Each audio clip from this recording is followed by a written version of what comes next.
Sürgün, karlar altında annesini kaybeden çocuktur. Sürgün, dilini fısıltıyla konuşmak zorunda kalmaktır. Sürgün sadece uzaklaşmak değildir. Sürgün, annenin üşüme diye sarıldığı çocuğunu yolda kaybetmesidir. Sürgün, bir dedenin doğduğu dağları bir daha görememesidir. Sürgün, kendi dilini fısıltıyla konuşmaktır. Çeçen halkı sürgünde doğdu, sürgünde büyüdü ama kimliğini kaybetmedi. Dilini korudu, inancını korudu, geleneklerini korudu ve en önemlisi hafızasını korudu. Çünkü unutmak ikinci bir sürgündür. Hafıza kaybolursa millet de kaybolur.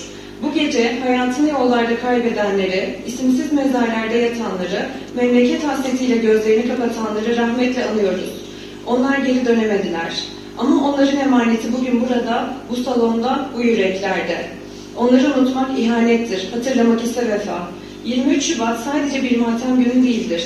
Aynı zamanda bir direniş gündür, bir kimlik günüdür, bir varoluş günüdür. Bugün bizlere düşen görev acıdan nefret üretmek değil, acıdan bilinç üretmektir.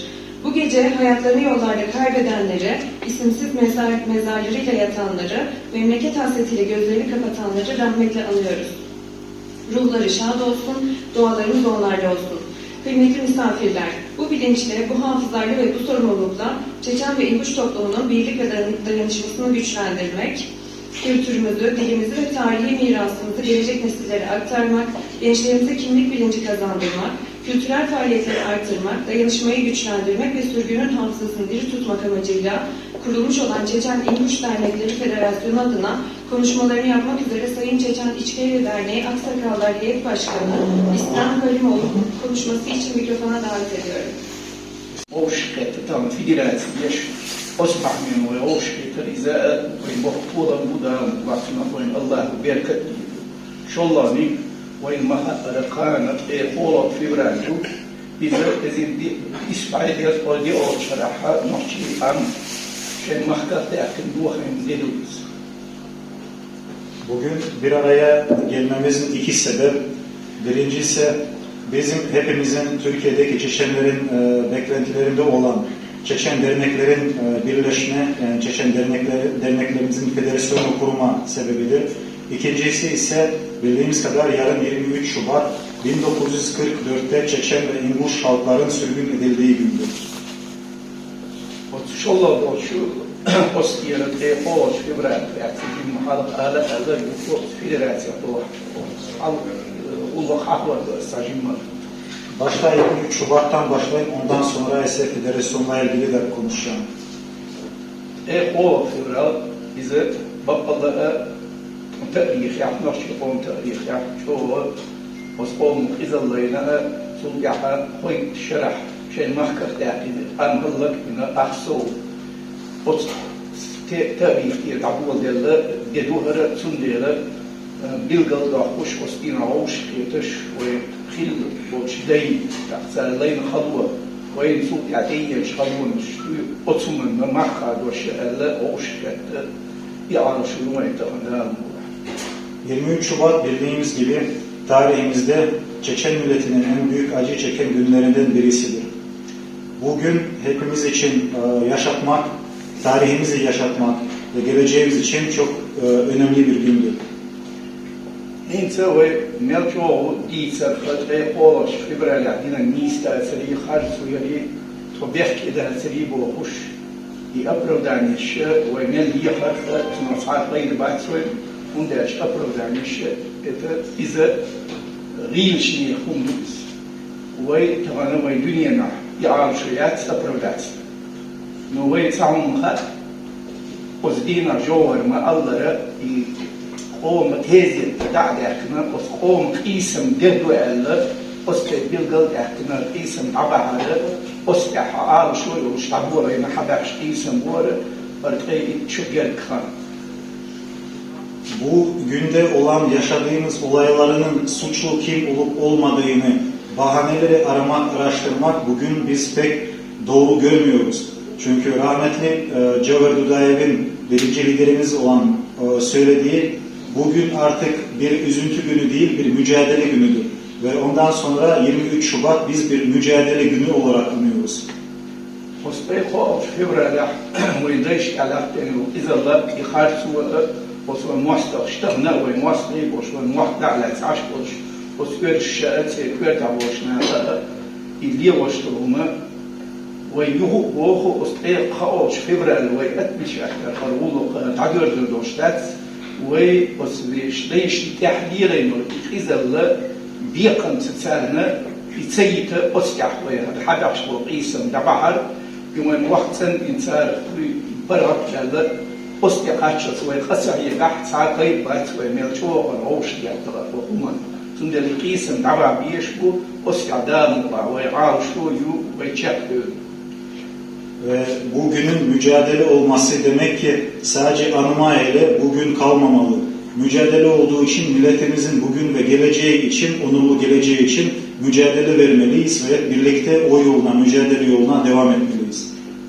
وصفيقو فبراير تزيد إسبانيا أيديو الشرح وتدين عفيل دو أصنعش قوما كحيلا إذا سار جحر نحش كحيلا إذا طول حلق بعيش رشكابين حياش إذا الله يوم تام نحشوا وصدر نيكسر حاباكنا وطولكو مخدع في الجراج نشكوش نحشي قوم مخبوشش نحشي إلى إتسر يشوف صدر نيكشكاح كيش مع بلغش حبوش بوش نحشي ديش يحميلا إذا البحر دولش أربو تقير داي سندر هروي يقر دلو هروي مسيري ومسال ديستيش يوتوش دقت أنا أتمشى توش وش يتوش وش يتو أمس بيشة دعواش وش قيسم كعيش مخبر وقت خلصة يماستو وشر وقت خلصة قيسم وجدي في إنه وش ناقص طلع يشة يبخبر وين يحدو وين ديش كده من صحيح يحبس يحدو وين يسقيش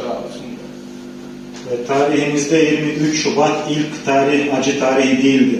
Yüzyıllar önce de aynı düşmandan gördüğümüz bütün Kuzey Kafkasya'da yaşadığımız, çektiğimiz büyük bir zulümler vardı.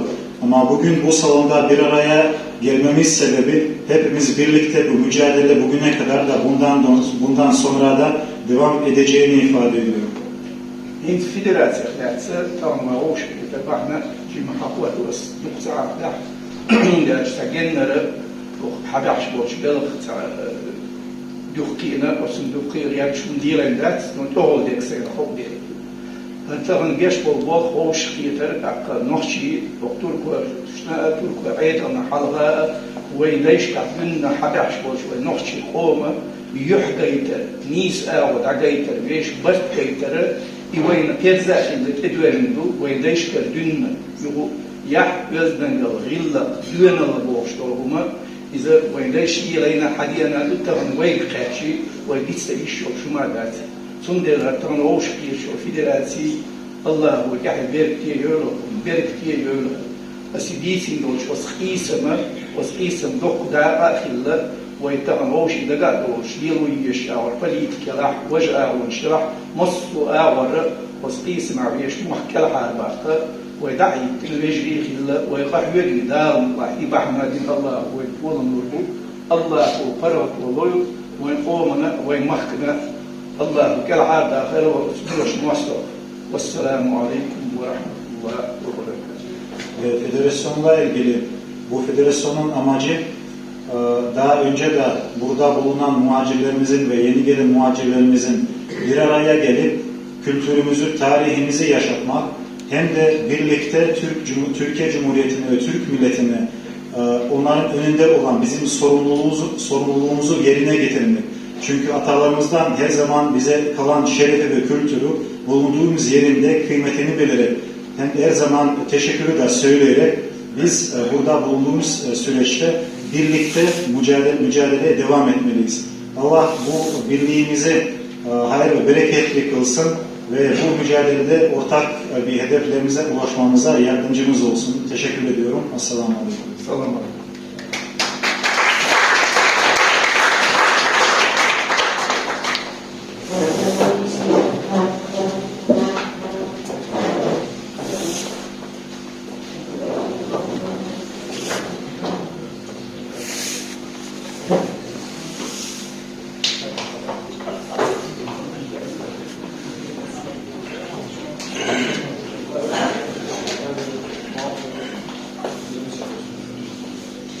Yılmaz Bey'e konuşmalarından dolayı teşekkürlerimizi sunuyoruz. Şimdi sırada kısa bir film gösterimiz olacak.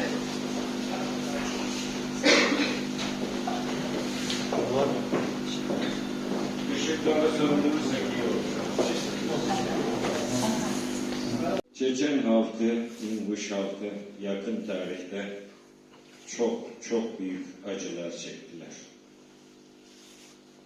Bu halkın yakın tarihi çok büyük fırtınalar, boranlar gördü.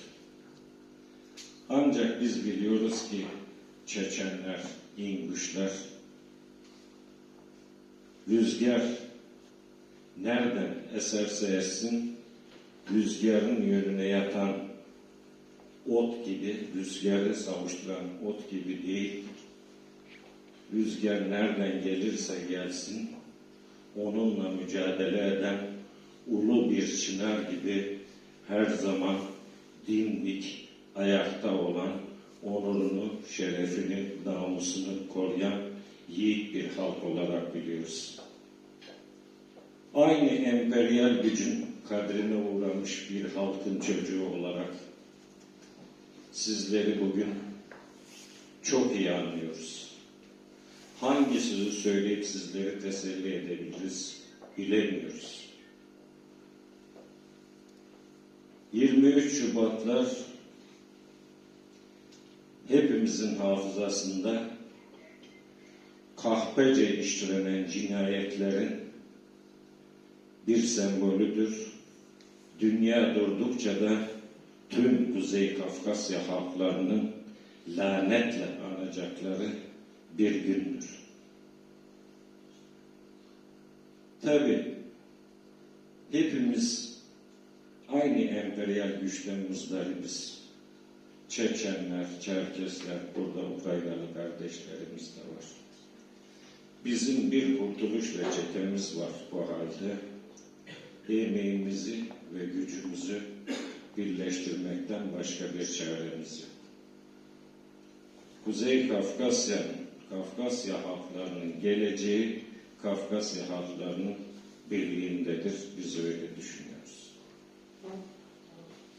Ben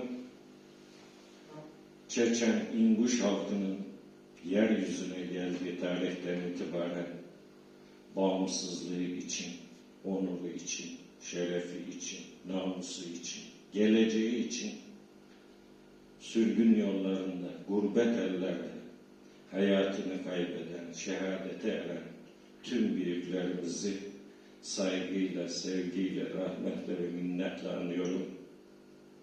Ruhları şad, mekanları cennet olsun diyorum. Biz Çerkesler şunu bilmenizi istiyoruz ki biz Çeçen kardeşlerimizin, İnguş kardeşlerimizin her zaman amasız, fakatsız yanlarındayız. Yolunuz yolumuz, acınız acımızdır ve her zaman sizinle yüreğimizin attığını bilmenizi istiyorum. Bu arada bir federasyonlaşma süreci yaşandığında memnuniyetle öğrendim.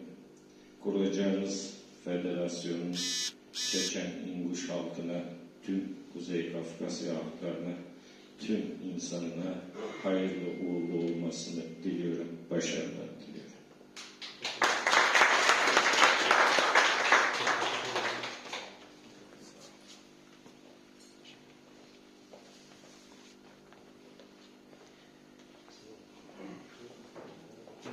Yılmaz Bey konuşmalarından dolayı çok teşekkürlerimizi sunuyoruz.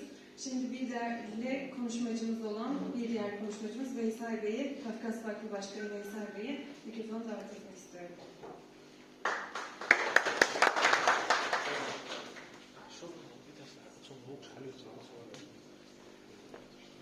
Selamünaleyküm. Allah kabul eylesin. Ramazan-ı Şerifimiz mübarek olsun. Bu güzel günde, bereketli günde tuttuğumuz oruçların 1944 yılında şehit olan atalarımızın, Çeçen İnguşlarımızın ruhlarına rahmet olmasını niyaz ediyorum. Allah kabul eylesin.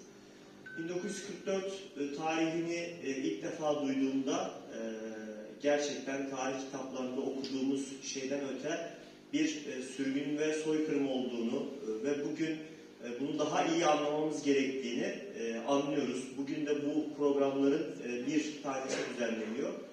1944 tarihi sadece Çeçen İnguşların değil, aynı zamanda Karaçayların, Balkanların, Kırım Tatarlarının, Ağızka Türklerinin, bölgedeki tüm Kafkas halklarının dolaylı ve doğrudan etkilendiği bir aslında sürgün tarihi, soykırım tarihi.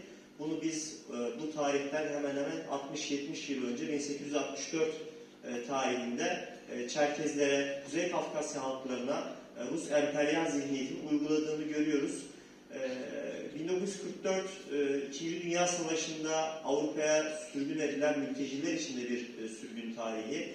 Bugün baktığımız zaman Çeçen İnguşlar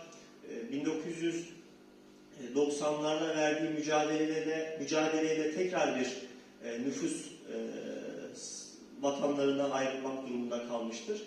Yani özellikle Çeçenlerin geçmişine, tarihine baktığımız zaman devamlı bir savaş, sürgün, soykırımla maalesef karşılaşıyoruz. Kafkasya'nın otokton halkı olan Çeçenlerin geçmişte yaşadığı acıları tüm Kuzey Kafkasya halklarının yaşadığını da biliyoruz.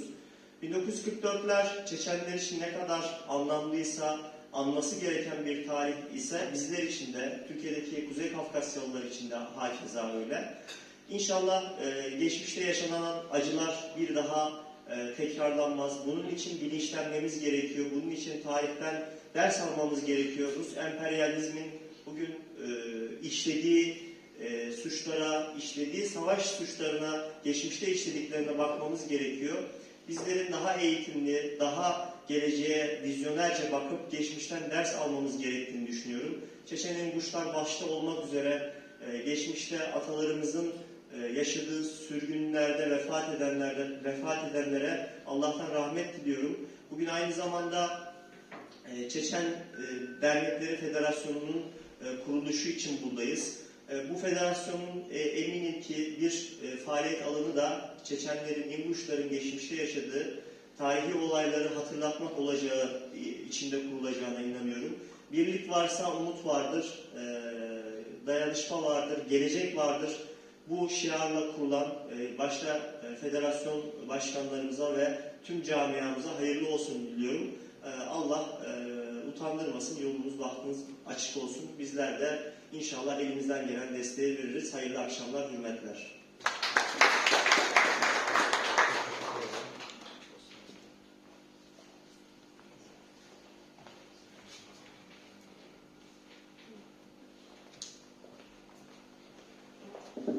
Veysel Bey konuşmalarından dolayı teşekkür ediyoruz. Bir diğer değerli konuşmacımız İstanbul Ukrayna Kültür Dernek Başkan Yardımcısı Aliye Usyanova'yı mikrofona davet etmek istiyorum.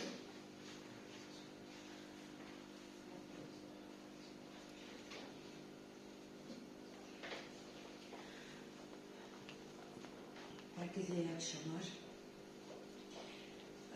Всем доброго вечера. Şunu söyleyebilirim, her ne kadar soykırım, işgalci Rusya, tarihle, şu andaki günlerle ilgili araştırmalara yapsam da, hani artık bu vahşetin daha büyüğünü göremeyeceğim dediğim anda yeni şeyler çıkıyor. Вы знаете, сколько бы я ни занималась историей, сколько бы я ни занималась исследованием геноцидов, того, что происходило раньше в истории, того, что происходит сейчас, и когда я уже думаю, что хуже быть не может, я нахожу новые сведения, новый страх, новый ужас. Sizin bir federasyonun olması çok güzel ve çoktan olması gereken bir karardır. Bundan dolayı inanılmaz derecede mutluyuz. Çünkü halkın içinde birlik olması çok önemlidir. Çünkü bir halk kendi toprak için beraber savaşmalı. Мы очень рады тому, что у вас создается новая федерация. Это очень важно. Это то, что должно было быть давно, потому что народ должен бороться за свою территорию вместе. Ama aynı zamanda sadece kendi milletinizin içinde değil, diğer kardeş milletlerle, dost milletlerle beraber bu mücadeleyi sürdürmelisiniz. Но вы должны не только объединяться внутри своего народа, но вы должны объединяться с теми народами, которые вам братские и которые поддерживают вас. İşte bundan dolayı çok önemli olan tarihte olan şeylerin tam olarak açıklığa kavuşturulmasıdır. Tarihte olan soykırımla ilgili bilgilerin mümkün mertebe yaymanız çok önemlidir. Ve şu anda olanları açıklamanız çok önemlidir. Поэтому очень важно для того, чтобы вам было lегче найти соратников, рассказывать про те геноциды, которые были раньше, и про то, что происходит сейчас. Bizim Ukrayna'da biliyorsunuz savaş vardır. Buna rağmen biz sizin halkınıza ilgili araştırmalarımıza devam ediyoruz. Biz bizim milletimize daha önceden Rusya tarafından aşılamış olduğu yalancı propagandayı kaldırmaya çalışıyoruz. Yarattığı o negatif izleri silmeye çalışıyoruz. Несмотря на то, что у нас продолжается война в своей стране, мы делаем все для того, чтобы устранить результаты того, что посеяла lживая российская propaganda. Ve şu anda buraya gelen misafirlerden birisi var ki, beklenenlerin izinden derneğin başkanıdır Svetlana Hanım. Kendisi Ukrayna'da farklı üniversitelerde 8 tane konferans verdi Çeçen halkı ile ilgili. И сейчас есть гостья одна из Украины, которая есть главою гражданской организации «Следами тех, кого ждут». Госпожа Светлана, она уже на территории Украины в разных университетах дала 8 конференций, касающихся çeçenского народа. Ve şu anda Svetlana Hanım size bir kitabı hediye etmek istiyor. Ve bu kitabı bizim bu yanlış propagandanın kaldırılması için ilerideki Çeçen halkı ile ilgili doğru bilgilerin yayılması bir temeli olsun. И сейчас госпожа Светлана хочет подарить книжку. Это книжка про плен, про то, что прожил наш военный. И мы очень надеемся, что мы дальше будем работать вместе для того, чтобы устранить следы, негативные следы пропаганды российской, и для того, чтобы больше людей знали правду о çeçenском народе. Biz şu anda bir bilişim çağındayız. Eskisi gibi değil. Ve şu anda bir gerçek silah kadar bilgi, o da bir silahtır. Ve onu beraber kullanalım. Bilgiyi yayalım. И мы сейчас живем в таком веке, это век информации. Поэтому мы должны использовать эту информацию, которая так же действенна, как и оружие. И мы очень надеемся, что мы будем вместе пользоваться этим орудием, которое у нас есть. İşte bu kitabı esaretten kurtulmuş olan bir askerimiz yazdı. O kitap Rusça olarak yazıldı ve Svetlana Hanım bunu hediye edecek.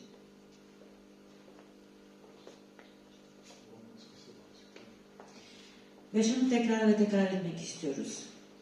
Bizi birleştiren nefret değildir.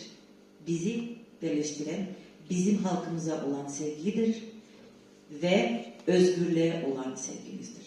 И я хочу повторить одно. Нас объединяет не ненависть к кому бы то ни было.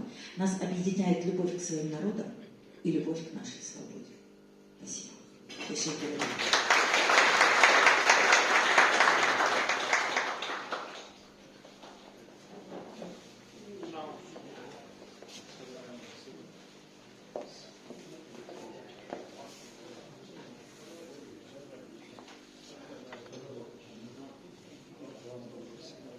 Ali Hanım'ın konuşmalarından dolayı teşekkür ediyoruz. Son değerli konuşmacımız olan Çeçen İnguş Dernekleri Yönetim Kurulu Başkanı Ali Yandır'ı mikrofona davet etmek istiyorum.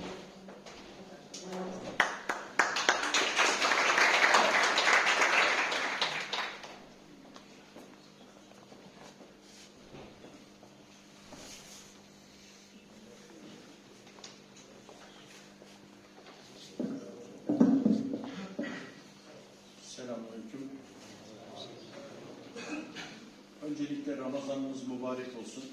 Rabbim hayırlısıyla bayramlara da inşallah bayramı da kavuştursun. Ukraynalı kardeşlerimiz, misafirlerimiz var. Cenab-ı Hak'tan bir an önce savaşın bitmesini, barışa kavuşmalarını en yürekten temenni ediyoruz, niyaz ediyoruz. Saygıdeğer misafirler, saygıdeğer Çeçen İnguş diasporası, Rus yönetimi tarafından Çeçen İnguş milletinin insanlık tarihinden silinmesi için gerçekleştirilen 23 Şubat 1944 sürgününü anma ve Çeçen İnguş Dernekleri Federasyonu tüzüğünü imza törenimize katılımınız için her birinize ayrı ayrı teşekkür ediyor ve saygıyla selamlıyoruz. Ata vatanımızdan ayrılmak zorunda kaldığımız tarihin üzerinden 160 yıldan fazla bir zaman geçti. Son 30 yılda 2 kez yaşadığımız Rus-Çeçen Savaşı ve son olarak da 2024 yılında yeni bir boyut kazanan Rus-Ukrayna Savaşı sonucunda vatanlarını terk etmek zorunda kalanlarla birlikte gerek Türkiye'de gerekse dünyadaki Çeçen İnguş diasporası daha da büyüdü. Yüz binlerce soydaşımız vatan topraklarından uzaklarda, dünyanın çeşitli ülkelerinde yaşam mücadelesi veriyorlar. Türkiye diasporası olarak son 30 yılda bütün gücümüzle savaşın açtığı yaraları sarmaya ve mağdur olan soydaşlarımıza destek olmaya çalıştık. Bu konuda çok önemli işler başarılmasına rağmen son dönemde ülkemize gelen soydaşlarımızın vatandaşlık, ikamet, barınma, sağlık, çocukların eğitimi gibi hala çözüm bulunamayan birçok sorunu bulunmaktadır. Buna karşılık bizleri bir araya getiren ve kültürümüzün korunması, ortak sorunlarımıza çözüm aranması için birlikte çalışma ortamı sağlayan, çeşitli şehirlerdeki derneklerimizin tamamını kapsayan ortak bir çalışma platformumuz bulunmamaktadır. Oysa 2023 yılında yaşadığımız büyük deprem felaketinde örgütlü olmanın, güçlerimizi birleştirmenin ne kadar önemli olduğunu, birlikte neler yapabileceğimizi yaşayarak gördük. 2004 yılında yürürlüğe giren Dernekler Kanunu, benzer amaçları olan derneklerin federasyon çatısı altında birleşmesinin yolunu açmıştır. Nitekim bu tarihten sonra geçen 22 yıllık süreçte aynı kaderi paylaştığımız kardeş Kafkas halkları tarafından değişik tarihlerde Kafkas Dernekleri Federasyonu, Birleşik Kafkasya Dernekleri Federasyonu, Abhaz Dernekleri Federasyonu, Çerkes Dernekleri Federasyonu ve Karaçay-Balkar Dernekleri Federasyonu olmak üzere 5 adet federasyon kurulmuştur. Federasyonlaşmanın gerek derneklerimizin birlikte iş yapma kapasitesine, gerekse toplumumuzun her türlü ortamda daha güçlü temsiline, sorunlarımızın ve taleplerimizin güçlü bir şekilde dile getirilmesine büyük fayda sağlayacağı açıktır. Yine diğer kardeş Kafkas halklarının kurdukları federasyonlarla birlikte konfederasyon çatısı altında bir araya gelerek çok daha güçlü bir işbirliği sağlamak da mümkün olabilecektir. Yaşlılarımızın tecrübesinin gençlere aktarılması, sorunlarımıza hep birlikte çözüm aranması için oluşturacağımız geleneksel Aksakallılar Meclisimizle federasyon çatısı altında bir danışma organı olarak toplumumuza katkı sunabilecektir. Diasporada birliğimizi korumak, kültürümüzü yaşatmak ve ortak sorunlarımıza çözüm aramak hepimizin ortak paydasıdır. Farklılıklarımızı değil, ortak yönlerimizi öne çıkararak bir araya gelmemiz toplumumuzun geleceği için kaçınılmaz bir zorunluluktur. Bu nedenle bugün burada Çeçen İnguş Dernekleri Federasyonu kuruluş tüzüğünü imzalıyoruz. Ve Çeçen İnguş milletinin yok edilme planlarının yürürlüğe konulduğu günü varoluşumuzun ve bundan sonra da var olacağımızın sembolü kabul ederek 23 Şubat 2026 tarihinde kuruluş başvurumuzu yapıyoruz. Federasyonumuzun başta Çeçen İnguş milleti olmak üzere tüm kardeş halklarımıza hayırlı olmasını diliyoruz. Davetimize icabet ederek bizleri onurlandırdığınız için bir kez daha teşekkür ediyor ve hepinizi saygıyla selamlıyoruz. Çeçen İçgeriye Derneği İstanbul, Çeçen Kültür Yardımlaşma ve Dayanışma Derneği Kahramanmaraş, Kafkas Çeçen Dayanışma ve Kültür Derneği İstanbul, Selsebil Yoksullara ve Yetimlere Yardım Derneği Yalova, Yalova Çeçen Kültür ve Yardımlaşma Derneği Yalova. Teşekkür ediyoruz.